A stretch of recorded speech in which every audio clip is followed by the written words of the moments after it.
Welcome to the Real News Network. I'm Sharmini Paris coming to you from Baltimore.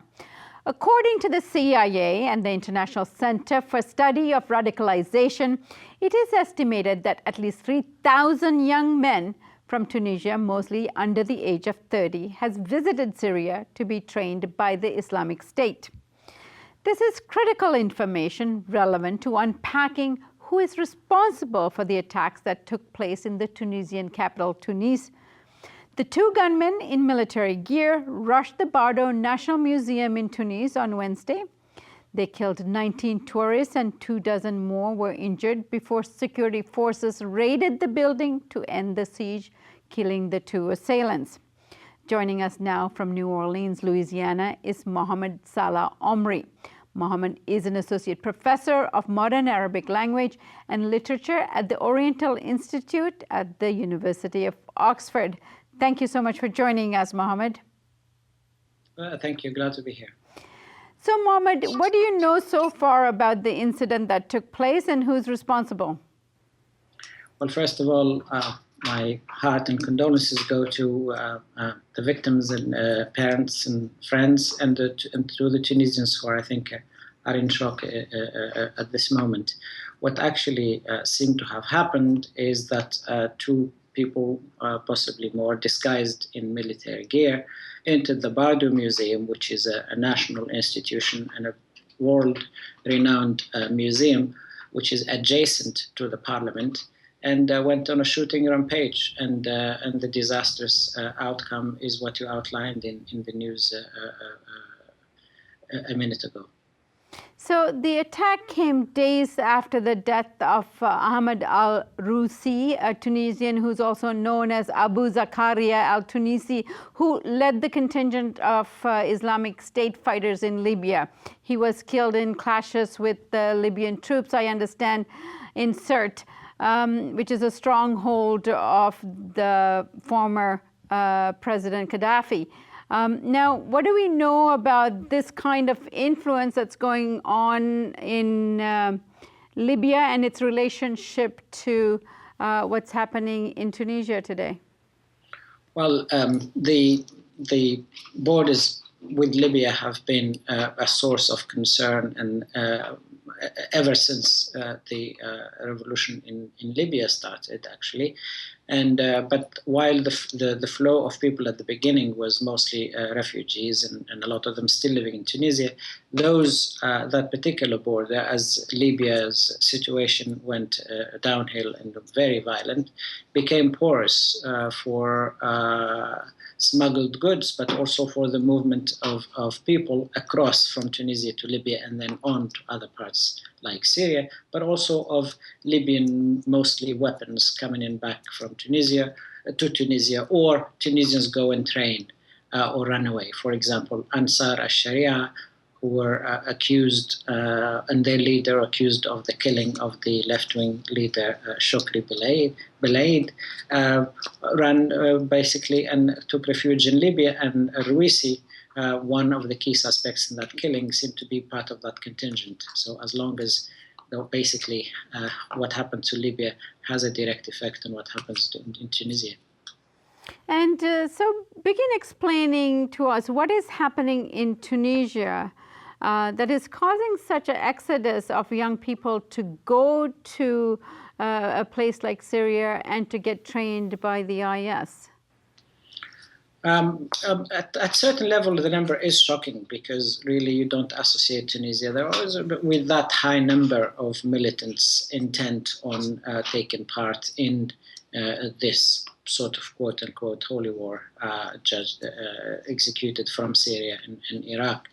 But the numbers are very high. And unemployment itself doesn't explain it. There has always been a high level of unemployment. Social conditions do not explain it. There was a lot of recruitment efforts, I think, made by radical elements, Salafis and others, at the first few years of the revolution. There was a climate of freedom and movement for everybody. And I think a lot of people, including preachers who came from the Gulf region and other places, and a lot of money, reportedly moved in order to facilitate recruitment. So a lot of mosques in Tunisia turned into places where you actually recruit and indoctrinate young men, mainly, but also some women, and then send them on. And I think that can be explained by a lack of, if you like, political will, and opening up of the security situation in a chaotic post-revolution situation, in addition to a very hard organized work by the recruiters and their allies, and a lot of money that led, I think, to these numbers. Now, Tunisia is being held in high regard as the success story of Arab Spring, having brought about democracy and having done it peacefully after the revolt and rebellion.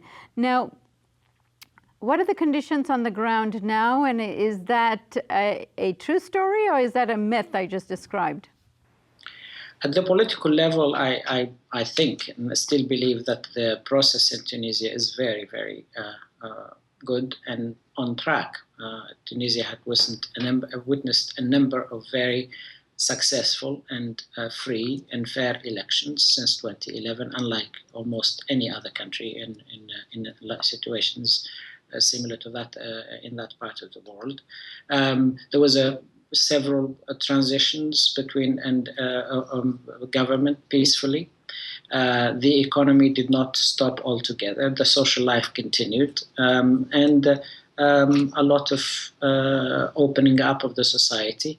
The economy was shaken and continues to be shaken, I think. So at the political level, I think the writing of the constitution and a whole arsenal of laws have been enacted, and there is currently a permanent parliament that was elected, and an executive branch also elected, and the other bodies that are emerging from the new constitution are underway. So I think in that sense, the process has been successful.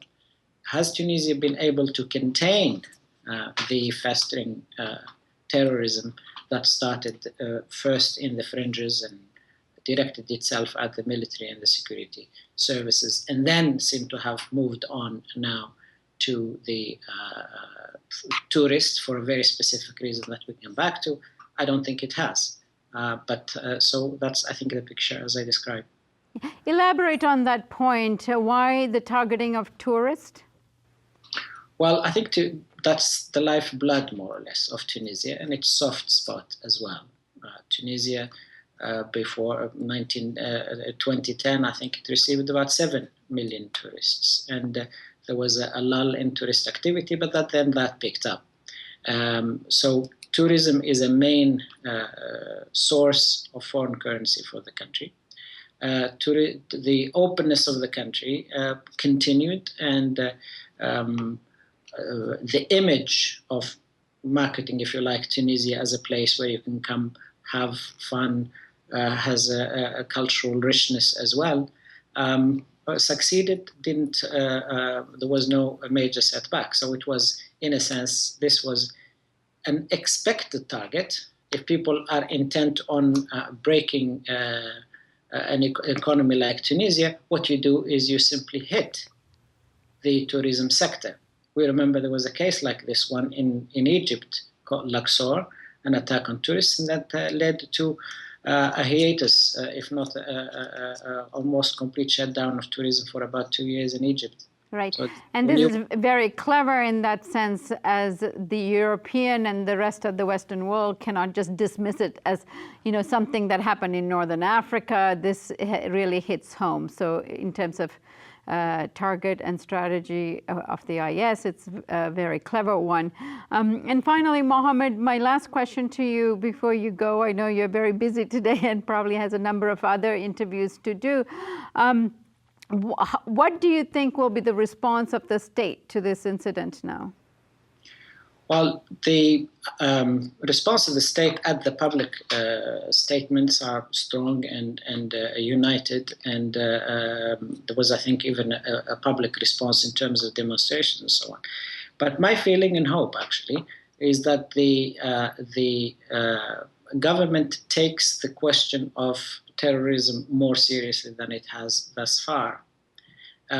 We know, for example, that the enactment of a legislation against terrorism has been slacking in the previous parliament and in this one, that's for 3 years, that the action against terrorism has been there, but it has not been through a strategy. And I think that all led to a sense of confidence among the terrorists. So I hope that this will spell the end of that lax response and lack of strategy on the part of the government.